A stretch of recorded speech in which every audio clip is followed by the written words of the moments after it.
12,702 గ్రామ పంచాయతీల ఫలితాలలో 7,527 గ్రామ పంచాయతీలు కాంగ్రెస్ పార్టీ, 808 కాంగ్రెస్ పార్టీకి సంబంధించిన రెబెల్స్ ఈ ఎన్నికలలో నెగ్గడం జరిగింది. మొత్తానికి 8,335 గ్రామ పంచాయతీలు 66% ఫలితాలను కాంగ్రెస్ రెబెల్స్ ఈ ఎన్నికలలో మేము సాధించడం జరిగింది. మేము 66% గెలిచినాం. అందుకే నేను అంటున్నా, నీకు నిజంగానే 66% మాట గెలిచిన మాట నిజమే అయితే ముఖ్యమంత్రి గారు దమ్ముంటే ఆ 10 మందితో రాజీనామా పెట్టి ప్రజాక్షేత్రంలోకి రా. తెలంగాణ ప్రజలు చెప్తారు ఎవరు దిక్కున్నారో.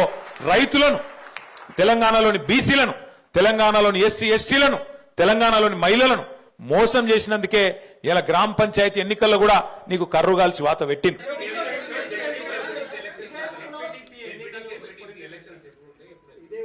తొందరలోనే శాసనసభ పెట్టి చర్చ చేసి అందరి అభిప్రాయం తీసుకుంటాం ఎట్లా ముందుకెళ్దాం అనేది. ప్రతిపక్షాలకు కూడా అవకాశం ఇస్తాం. ఆ ఎన్నికల్ని ఎంపీటీసీ, జడ్పీటీసీ, మున్సిపల్ ఎన్నికలు, మున్సిపల్ కార్పొరేషన్ ఎన్నికలు వీటన్నిటికి సంబంధించి కూడా తొందరలోనే శాసనసభ సమావేశాలు ఏర్పాటు చేసి ప్రతిపక్షాలను కూడా అడుగుతాం ఏ విధంగా ముందుకు వెళ్దాము, 42% బీసీ రిజర్వేషన్లు ఏ విధంగా సాధించుకుందాము, భవిష్యత్ కార్యాచరణ ఎట్లుంటే బాగుంటుందో ప్రజాస్వామిక బద్ధంగా చర్చ చేసి అసెంబ్లీలో ఆ తర్వాత ఎన్నికలపై ఒక నిర్ణయానికి వస్తాం. రైట్. లైవ్ షోకి తిరిగి స్వాగతం. ఇక అవి ఆసక్తికరమైన వీడియోలు. ఇక అతిథుల పరిచయం శ్రీ దేవి ప్రసాద్ గారు, బీఆర్ఎస్ సీనియర్ నేత, గతంలో బెవరేజ్ కార్పొరేషన్ చైర్మన్గా పనిచేసిన అనుభవశాలి, ఉద్యోగ సంఘాల నేతగా కూడా పనిచేశారు. అలాగే విఠల్ గారు కూడా తెలంగాణ పబ్లిక్ సర్వీస్ కమిషన్ మాజీ సభ్యులు, అలాగే ఉద్యోగ సంఘాల నేతగా కూడా వారు కూడా పనిచేశారు. ప్రస్తుతం బీజేపీ అధికార ప్రతినిధిగా ఉన్నారు. శ్రీమతి ఇందిరా శోభన్ గారు కాంగ్రెస్ పార్టీ అధికార ప్రతినిధి. ముందుగా ఈ రేవంత్ రెడ్డి గారు 64% పంచాయతీలు గెలిచామని చెబుతున్నారు. మరి అదే కరెక్ట్ అయితే 10% 10 మంది ఎమ్మెల్యేలతోటి రాజీనామా చేయించండి అని చెప్పారు. కానీ అదే టైంలో ఫిరాయింపులకు సంబంధించి స్పీకర్ గారు ఇచ్చినటువంటి తీర్పు ఏ మేరకు సమర్థనీయం? వీటి మీద ముందుగా ఇందిర గారు మీరే మాట్లాడండి. ఏమిటి ఈ రెండింటిని కేటీఆర్ గారి సవాళ్ళను స్వీకరిస్తారా? మొత్తం జనమందరికీ తెలుసు వాళ్ళు ఫిరాయించింది లేనిది, మరి వాళ్ళేం ఆధారాలు చూపలేదని స్పీకర్ గారి నిర్ణయం ఏమిటో ఇది రాజ్యాంగ ఉల్లంఘనే అని చెప్పి బీఆర్ఎస్ బీజేపీలు అంటున్నాయి. ఈ రెండు అంశాలని మీరు ఎట్లా కలిపి మాట్లాడండి. Yes sir. ప్యానెల్లో ఉన్నటువంటి పెద్దలకు, మీకు, అలాగే సాక్షి ప్రేక్షకులకు గుడ్ మార్నింగ్ సార్. ఇవాళ గ్రామ పంచాయతీలది ఒకటైతే పట్టణ పంచాయతీ 2 జరిగినాయి. సో పట్టణ పంచాయతీ సంబంధించిన జూబ్లీహిల్స్ బై ఎలక్షన్ అన్నది దేశమంతా చూసింది. ఏం జరిగిందో రిజల్ట్ ఇచ్చారు. రెఫరెండం ఇది మీరు స్వీకరిస్తారని కేటీఆర్ గారు సవాల్ విసిరారు. సో డెఫినెట్ గా ప్రజలు ఇచ్చిన తీర్పును బట్టి మరి కేటీఆర్ గారు దాన్ని అర్థం చేసుకోవాల్సిన అవసరం ఉంది. రెండో విషయం, గ్రామ పంచాయతీలు కూడా ఇదే చెప్తున్నారు. అసలు మీరు ఊర్లలోకి పోలేరు, అడుగు పెట్టలేరు, మీరు ఏం చేస్తున్నారు అని కూడా ఇదే మాట్లాడినారు. 2 సంవత్సరాలకే కాంగ్రెస్ పార్టీ పూర్తి సమయం అయిపోయింది, వీళ్ళు ఏం చేయలేదు అని చేతులు ఎత్తేసారని చెప్పేసి ప్రతిపక్షాలు ప్రచారం అదే మొదలు పెట్టారు. ప్రజలు ఇచ్చిన తీర్పును కూడా మీరు చూస్తారు.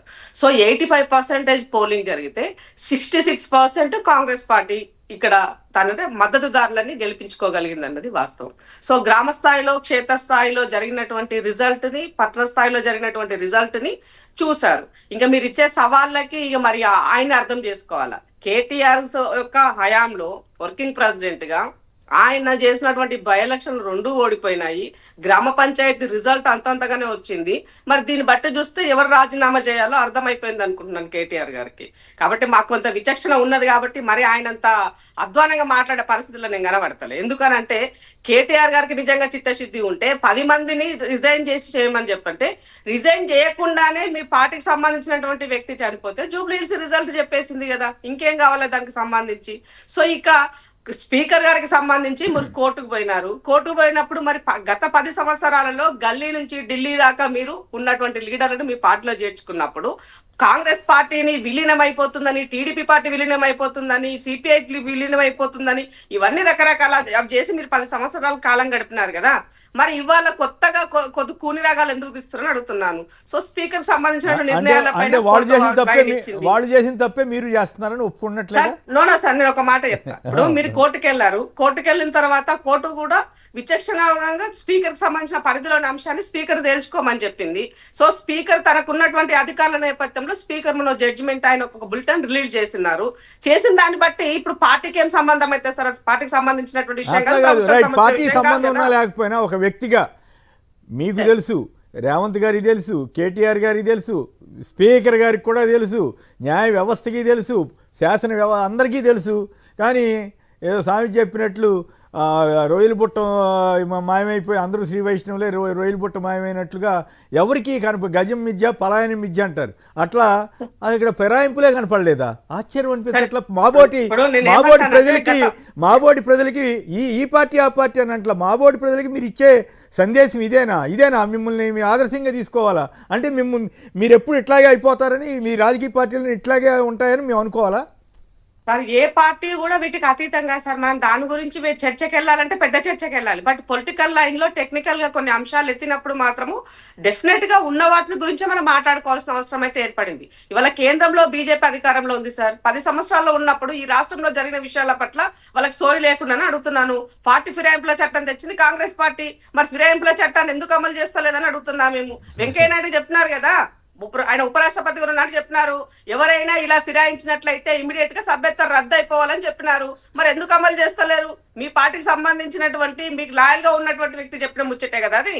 మరి ఇవాళ కొత్తగా కాంగ్రెస్ పార్టీ అధికారంలో ఉంది కాబట్టి ఇక్కడ జరిగే పరిణామాల నేపథ్యంలో ఎట్లనైనా కాంగ్రెస్ పార్టీని ఇరుకాటం పెట్టాలన్న ఉద్దేశంతో ఇవాళ ఇవన్నీ మీరు వెనుక ఉండి పావులు కలుపుతున్నారు. జగమరిగిన సత్యం సార్, మీకు కూడా తెలుసు ఏం జరిగిందో ఈ దేశంలో, పక్క రాష్ట్రంలో ఏం జరిగిందో కూడా మనకు తెలుసు. కాబట్టి ఇప్పుడు నేను దాని గురించి చర్చకి వెళ్ళట్లేదు. సో స్పీకర్ గారికి ఉన్నటువంటి కొన్ని విచక్షణ అధికారాల నేపథ్యంలో మాత్రమే టెక్నికల్ గా నేను మాట్లాడదలుచుకున్నాను. ఇక్కడ ఇట్లా జరిగినటువంటి అంశాలలో గతంలో కేఆర్ సురేష్ రెడ్డి గారు స్పీకర్ గా ఉన్నప్పుడు కనీసం కొంతకాలం జాప్యం అయినా కూడా 10 మంది టీఆర్ఎస్ ఎమ్మెల్యేల మీద 9 మంది మీద ఒకళ్ళు రాజీనామా చేశారు. తర్వాత అయినా కూడా అనర్హత వేటు వేశారు. ఇప్పుడు మరి అసలు మాకు ఆధారాలు కనిపించలేదని స్పీకర్ గారు చెప్పడం అంటే ఇది మీరంతా ఆత్మవంచన చేసుకున్నట్లు అవుతుందా అవదా అన్నదే మాబోటి వాళ్ళకి వచ్చే సందేహం. సార్ ఒక మాట చెప్తాను సార్, యాజ్ ఏ సిటిజన్ గా, యాజ్ ఏ పొలిటీషియన్ గా, ఒక సభ్యురాలుగా, తెలంగాణ ఉద్యమంలో పనిచేసిన ఉమెన్ గా నేనేం చెప్తానంటే ఫిరాయింపులకు నేను వ్యతిరేకము.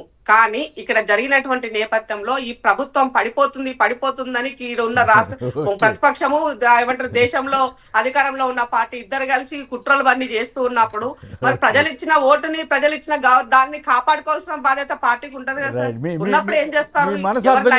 పని చేస్తారు కదా సార్. వాళ్ళు చేసినప్పుడు ఎదుటాడు సంతోషం. మీరు నిజాయితీగా మీ మైండ్ని అర్థమయ్యేటట్టుగా చెప్పారు. మీ రాజకీయంగా మీకున్న ఇబ్బంది రీత్యా మీరు చెప్పలేకపోయినా కొంతవరకు అంగీకరించినందుకు సంతోషం. సార్ దాన్ని ఇప్పుడు సమాజానికి నేను కప్పిపుచ్చినంత మాత్రాన తెలియదని నేను అనట్లే. కానీ నేను ఏమంటాను అంటే నువ్వు చేసినప్పుడు మాత్రము అది ఒప్పైపోయింది, పక్కోడు చేస్తే తప్పైంది. నీ పార్టీ ఎందుకు పోతుండో ఆలోచించుకో. మన ముఖ్యమంత్రి గారు మాజీ స్పీకరే వచ్చి కాదండి ఆ నిర్ణయాలు కాదు, ఆ రోజుల్లో విలీన నిర్ణయాలు తీసుకున్న మా స్పీకర్ గా ఉన్న పోచారం శ్రీనివాసరెడ్డి గారే మీకు వచ్చేసారు. మీరు ఏకంగా ప్రభుత్వ సలహాదారు పదవి కూడా ఇచ్చారు. దానం నాగేంద్ర గారికి కాంగ్రెస్ అభ్యర్థిని చేశారు. అయినా ఇవేవి ఆధారాలుగా కనిపిస్తాయా లేవా అంటే మరి ఇంకా దానం నాగేంద్ర గారిది ఇంకా తేలినట్లేదు, పోచారం గారిది కూడా తేలినట్లేదు. మరి మిగతా అయితే సరే వాళ్ళందరూ ఆ వివరాలు. ఇంకా విఠల్ గారు మీరు చెప్పండి, మీరు కూడా ఏం అతీతులు కాదు ఈ వ్యవహారంలో. బట్ పంచాయతీ ఎన్నికల్లో మీరు ఎందుకు వెనకబడ్డారు? ఆయన ప్రశాంత్ కిషోర్ గారు ఒక వ్యాఖ్య చేశారు, ఈవీఎంల్లోనేమో అట్లా గెలిచేశారు. సరే తెలంగాణలో ఆ రోజుల్లో కంప్లైంట్లు ఏమి రాకపోయినప్పుడు కూడా ఓవరాల్ నేషనల్ పర్స్పెక్టివ్లో అన్నారు. బ్యాలెట్ పత్రాలను కానీ ఇంత ఘోరంగా ఓడిపోయారు ఏంటని అడుగుతున్నాడు ఆయన. సో పంచాయతీ ఎన్నికల్లో రేవంత్ వర్సెస్ కేటీఆర్ సవాలు, మీ వైఫల్యం, 2 ఫిరాయింపుల మీద మీ కామెంట్ చెప్పండి. విఠల్ గారు మీరు మ్యూట్లో ఉన్నట్టున్నారు, చూడండి దయచేసి. Sir good morning sir. మీకు ముందుగా జగన్మోహన్ రెడ్డి గారికి జన్మదిన శుభాకాంక్షలు తెలియజేస్తూ, మా దేవిప్రసాద్ గారికి, ఇంద్రకి అండ్ సాక్షి ప్రేక్షకులకి గుడ్ మార్నింగ్ తెలియజేస్తూ, ఇది పార్టీ ఫిరాయింపులది అనేది మనం సహజంగా చూస్తున్నాం తెలుగు రాష్ట్రాల్లో గత దశాబ్ద కాలంలో ఏం జరుగుతుంది అనేది. ఇప్పుడు స్పీకర్ గారు అనేది రాజ్యాంగబద్ధంగా ఉన్నటువంటి కాన్స్టిట్యూషనల్ బాడీ. వారి నిర్ణయం అనేది రేపు సుప్రీంకోర్టులో కేసు ఉంది కాబట్టి డెఫినెట్ గా సుప్రీంకోర్టు తేలుస్తుంది స్పీకర్ గారి నిర్ణయం కరెక్టా కాదా అనేది. ఆల్రెడీ సుప్రీంకోర్టులో కేసు పెండింగ్ ఉంది కాబట్టి. కానీ ప్రజలలో ఉన్నటువంటి ఒక ఉద్దేశం ఏంటంటే ఒక పార్టీకి గెలిపిస్తారు సార్, ఏ పార్టీ అయినా. ఆ పార్టీ గెలిపించినప్పుడు ఆ పార్టీ గుర్తుతోటి గెలిచినప్పుడు ఆ పార్టీ నియమావళి ప్రకారం పార్టీలో ఉండాలి. కానీ ఈ సంస్కృతి మరి జంప్ జిలానీల సంస్కృతి అనేది దేశవ్యాప్తంగా ఉంది. ఇది రాజ్యాంగబద్ధంగా అంటేనేమో 2/3 మెజార్టీతో రావాలి. ఇక్కడ 2/3 మెజార్టీ జరగలేదు కాబట్టి వాళ్ళ 10 మంది మాత్రమే వచ్చారు కాబట్టి ఆ 10 మందికి మరి వాళ్ళ స్పీకర్ గారు ఒక జడ్జ్మెంట్ ఇవ్వడం జరిగింది, వారి పార్టీని ఫిరాయించలేదు అనేది. సాక్ష్యాలు అనేది ప్రజలలో ఉన్నాయి, పేపర్లో ఉన్నాయి, వీడియోలో ఉన్నాయి. సరే సుప్రీంకోర్టు తేలుస్తుంది సార్ అది అది నిజమా కాదా అనేది. బట్ భారతీయ జనతా పార్టీ ఇట్లాంటి సంస్కృతికి వ్యతిరేకం సార్. ముఖ్యంగా రాష్ట్రంలో జరిగినటువంటి చేస్తుంటారు ఇవన్నీ. మీ ఉదాహరణలు కూడా చెప్పండి, చాలా చెప్పొచ్చులే కానీ. సార్ రాష్ట్రంలో మీకు తెలుసు, రాష్ట్రంలో ఈటల రాజేందర్ గారు మా పార్టీకి వచ్చారు సార్. వచ్చినప్పుడు పార్టీ పదవికి ఎమ్మెల్యే పదవికి రాజీనామా చేసి మళ్ళీ బై ఎలక్షన్స్ అయితే గెలిచారు. ఇక్కడ చేశారు, నేను కాదనట్లా.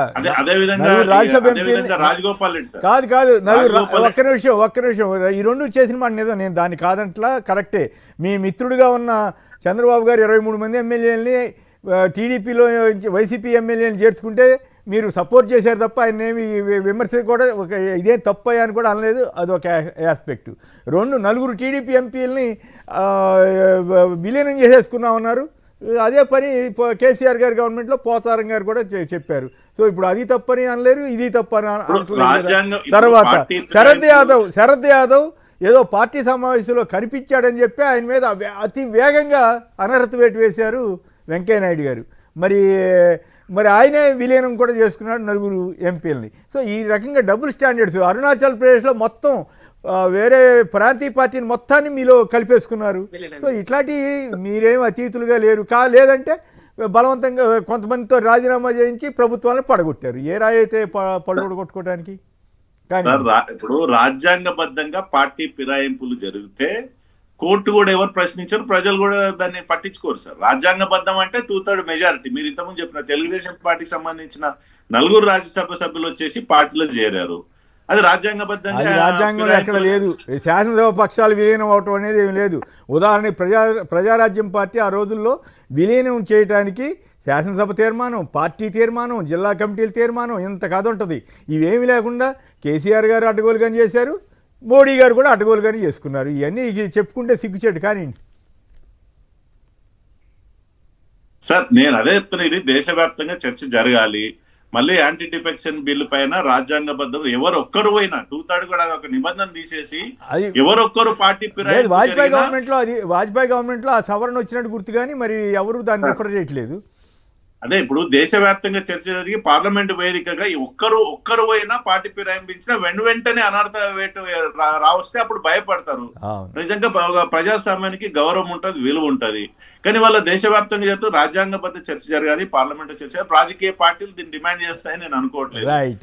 సరే, ఇక ఇప్పుడు ఏదో గొంగట్లో ఏదో ఏరుకున్నట్టు ఎందుకులే కానీ ఇక దీని మీద రండి. పంచాయతీ ఎన్నికల్లో 64% గెలిచామంటున్నారు. అయితే రిజైన్ చేయించి ఎన్నికలకు రండి అని కేటీఆర్ గారు సవాల్ విసురుతున్నారు. మీరు ఎటువైపు? సార్ మీకు బాగా తెలుసు, పంచాయతీ ఎలక్షన్స్ ముఖ్యంగా సర్పంచ్ ఎలక్షన్స్ పార్టీలకు అతీతంగా జరిగే ఎన్నికలు. గుర్తు ఉండదు. కాకపోతే మద్దతుదారులు గెలిచిండ్రని ఎవరు ఏ పార్టీకి ఆ పార్టీకి చెప్పుకుంటారు. మాకు కూడా దాదాపు 700 మంది డైరెక్ట్ గా గెలిచారు. మాకు అక్కడక్కడ రెబల్స్ కొంత ఇండిపెండెంట్ కలిసి మాకు నిన్న లెక్కలు తీస్తే 1000కి పైగా భారతీయ జనతా పార్టీ ఇక్కడ గెలిచినట్టుగా మాకున్నటువంటి అర్థం కాని విషయం. మోడీ గారు కూడా క్లాస్ బీకారంట కదా మీ ఎంపీలకి. కిషన్ రెడ్డి గారు అవునన్నా కాదన్నా క్లాస్ బీకినట్టు లీక్లు వచ్చింది. ఏపీలో ఉనికి లేని పార్టీనేమో బ్రహ్మాండం అన్నారంట, ఇక్కడ 8 మంది ఎంపీలు ఉన్న పార్టీ ఏమో సరిగా పనిచేయట్లేదు అన్నారంట. ఇప్పుడు దానికి తగ్గట్టుగానే మరి 3వ స్థానంలో అది కూడా 1000 సీట్లు కూడా ఎందుకు రాలేదు, 1000 పంచాయతీలు కూడా ఎందుకు గెలుచుకోలేకపోయారు? సార్ 2018లో 19లో జరిగినటువంటి ఎన్నికల్లో భారతీయ జనతా పార్టీ ఒక 179 180 సీట్లు సర్పంచులు గెలిచారు. ఇవాళ 800 వరకు రాగలిగినాం కదా సార్. పార్టీ పెరుగుతుందా తగ్గుతుందా? మాకు 8 మంది బీజేపీ పార్లమెంట్ సభ్యులు ఉన్నారు, 8 మంది ఎమ్మెల్యేలు ఉన్నారు, 3 ఎమ్మెల్సీలు ఉన్నారు. మొన్న పార్లమెంట్ ఎన్నికలు జరిగినప్పుడు దాదాపు మాకు 119 సీట్లలో 57 అసెంబ్లీ సీట్లలో మాకు మెజారిటీ అక్కడే అందరికీ డౌట్ వచ్చేది ఏంటంటే ఒక్క పార్లమెంట్ సీటు గెలవకపోయిన బీఆర్ఎస్ ఏమో రెండో స్థానంలో దాదాపు ఎన్నో వేలు రేవంత్ రెడ్డి గారు కూడా ఒప్పుకున్నారు కదా 3,000 4,000 పంచాయతీలు గెలిచినట్లుగా. సో మరి మీకెందుకు రాలేదు? ఒక్క పార్లమెంట్ సీట్ లేని బీఆర్ఎస్కి అన్ని వేల సీట్లు వస్తే అన్ని వేల పంచాయతీలు మీకెందుకు రాలేదు? దీనికి కారణం సార్ మేము రాష్ట్రంలో అధికారంలో లేము, ఎన్నడూ లేము. తెలంగాణ రాష్ట్రం కాదు, ఆంధ్రప్రదేశ్ కాదు. ఒకసారి అధికారం ఉంటే కార్యకర్తలు ఆంధ్రప్రదేశ్లో ఎందుకు లేరు? ఆంధ్రప్రదేశ్లో అధికారంలో ఉన్నారు మీరు. ఆంధ్రప్రదేశ్లో అధికారంలో లేని తప్పుకుంటే కుదరదు. కాదు మీరు అసలు జూబ్లీ హిల్స్ లో తెలుగుదేశం పార్టీ మీకు సపోర్ట్ చేయకపోయినా కూడా మీరేం ఫీల్ కాలేదు కదా. కాంగ్రెస్కి టీడీపీ బీజేపీకి టీడీపీ సపోర్ట్ చేయకపోయినా మీరేం ఫీల్ కాలేదు. వాళ్ళు కాంగ్రెస్ సపోర్ట్ చేసినా కూడా బ్రహ్మాండం అని మెచ్చుకున్నారు మోడీ గారు, మీరంతా కూడా ఈ లెక్కన. ఇప్పుడు ఆంధ్రప్రదేశ్ లో ఎన్డీఏ భాగస్వామ్యంతో ఏర్పడినటువంటి ప్రభుత్వం తెలంగాణలో లేదు కదా సార్. ఎన్డీఏ భాగస్వామ్యంలో ఇప్పుడు మేము అంటే దేశవ్యాప్తంగా వర్తిస్తుందా? ఓకే బీహార్ కూడా ప్రచారం చేసి వచ్చారు కదా టీడీపీ వాళ్ళు జూబ్లీ హిల్స్. తెలంగాణలో మాకు జనసేనతో గానీ టీడీపీతో గానీ అదే విధంగా టిఆర్ఎస్ తో గానీ ఎక్కడ మాకు పొత్తులు లేవు. ఎన్డీ అంటే దేశవ్యాప్త కూటమి, నేషనల్ డెమోక్రటిక్ ఎలియన్స్ అంటే జాతీయ కూటమి. దాంట్లో తెలంగాణకి ఏం ఎగ్జామ్షన్ ఉండదు. తెలంగాణలో తెలుగుదేశం వాళ్ళు లేరంటే అది మీకు మీరు ఆత్మహత్యం చేసుకున్నట్టు. వాళ్ళు ఏం చేసి కాంగ్రెస్ సపోర్ట్ చేస్తే మీరు భజన చేస్తారా? మీరు బీజేపీను కాంగ్రెస్ కలిసిపోతాయా? ఏపీలో బీజేపీ వాళ్ళు కాంగ్రెస్ వాళ్ళు బీజేపీకి మద్దతు ఇస్తున్నారు. తెలంగాణలో టీడీపీ వాళ్ళు కాంగ్రెస్ మద్దతు ఇస్తే బీజేపీ వాళ్ళు అని మద్దతు ఇస్తారా? నాకేం పార్టీల రాష్ట్రాలను బట్టి పొత్తులు ఉంటాయి కదా సార్. పొత్తుంది, తెలంగాణ పొత్తు లేదు కదా సార్. మాకు తెలంగాణలో జనసేన వాళ్ళు అఫీషియల్ గా అనౌన్స్ చేశారు కానీ వాళ్ళు ఏం ప్రచారం చేయలేదు. తెలుగుదేశం వాళ్ళు ఏం మాట్లాడకుండా ఊరుకున్నారు. వాళ్ళు కాంగ్రెస్ జెండా పట్టుకు తిరుగుతున్నా కూడా మీరు బ్రహ్మాండం అనుకున్నారు. మీరు మీ ఇష్టం, మీ పార్టీ మీ ఇష్టం అనుకోండి. అంటే ఒక విలువలు లేకుండా మీరేదో కాంగ్రెస్ వాళ్ళని అంటున్నారు కాబట్టి ఈ పాయింట్ చెప్పాల్సి వచ్చింది తప్ప ఒక్క మాట భవిష్యత్తులో తెలంగాణ స్టేట్ లో పొత్తులు ఉంటాయా లేదని ఇప్పుడు మేము తేల్చుతేమో. ఎన్డీఏలో ఇప్పుడు తెలంగాణలో కూడా తెలుగుదేశం పార్టీ అక్కడక్కడ ఉంది, జనసేన ఉంది. రేపు ఎన్నికలు వచ్చిన తర్వాత ఇక్కడ ఎన్డీఏ భాగస్వామ్య పార్టీలు ఏర్పడతాయా లేదా అప్పుడు ఆ చర్చ ఇప్పుడు. కానీ అసలు ఈ సర్పంచ్ ఎలక్షన్స్ లో మాకు పొత్తు ఎట్లుంటుంది సార్? మీరు తెలివిగా డైవర్ట్ చేయడానికి ప్రయత్నం చేయమాకండి. జూబ్లీ ఉప ఎన్నికకి సంబంధించి నేనేమంటా, సర్పంచ్ ఎలక్షన్ ఒక మాట సార్. మీకు తెలుసు ఇవాళ రేవంత్ రెడ్డి గారు 66% తోటి గెలిచినట్టుగా మేము రాబోయే ఎన్నికలు కూడా మాయ అని చెప్తున్నారు. నేను సూటిగా రేవంత్ రెడ్డి మా ఇంద్రాక ద్వారా అడుగుతా ఉన్నాను. గతంలో టిఆర్ఎస్ పార్టీ ప్రభుత్వం ఉన్నప్పుడు 90% లోకల్ బాడీ ఎలక్షన్స్ గెలిచారు సార్. 2018 ఐ థింక్ 18 or 19 లో జరిగినటువంటి ఎన్నికల్లో సర్పంచులు, ఎంపీటీసీలు, జడ్పీటీసీలు, జిల్లా పరిషత్ చైర్మన్లు మొత్తం టిఆర్ఎస్ పార్టీ ఉంది సార్. మరి 2023కి వచ్చేసరికి ఎందుకు టిఆర్ఎస్ పార్టీ ఓడిపోయింది సార్? సర్పంచ్ ఎలక్షన్స్ వేరు, లోకల్ బాడీ ఎలక్షన్స్ వేరు, అసెంబ్లీ ఎలక్షన్స్. రేవంత్ గారు అయితే మళ్ళీ వచ్చే అధికారం కూడా మాదే అని చెబుతున్నారు. 2020. నేను అదే చెప్తున్నాను సార్. ఇది రిజల్ట్ ప్రామాణికం కాదు. అసెంబ్లీ ఎన్నికలు కానీ పార్లమెంట్ ఎన్నికలు కానీ ఈ రిజల్ట్ ప్రామాణికం కాదు.